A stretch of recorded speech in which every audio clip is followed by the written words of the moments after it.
ಜಟ್ಟಿ ಕಾಳಗದಿ ಗೆಲ್ಲದೊಡೆ ಗರಡಿಯ ಸಾಮು ಪಟ್ಟು ವರಸೆಗಳೆಲ್ಲ ವಿಫಲವೆನ್ನುವೆಯೇ? ಮುಟ್ಟಿ ನೋಡವನ ಮೈಕಟ್ಟು ಕಬ್ಬಿಣ ಗಟ್ಟಿ, ಗಟ್ಟಿತನ ಗರಡಿ ಫಲ ಮಂಕುತಿಮ್ಮ.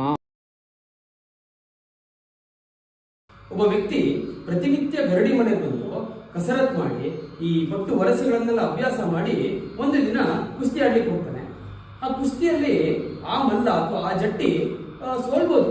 ಆದ್ರೆ ಸೋತ ಅಂದ ತಕ್ಷಣ ಅವನು ಸತ್ತು ಹೋಗಲ್ಲ ಅಥವಾ ಅವನ ಅಂತ್ಯ ಆಗಲ್ಲ.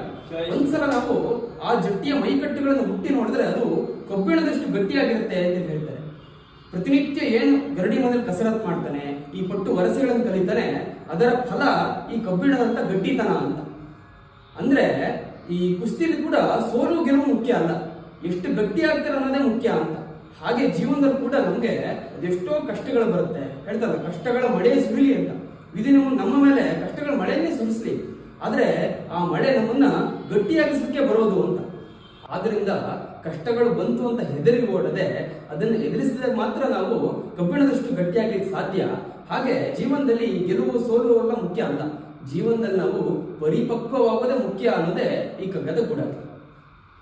ನಮಸ್ಕಾರಗಳು.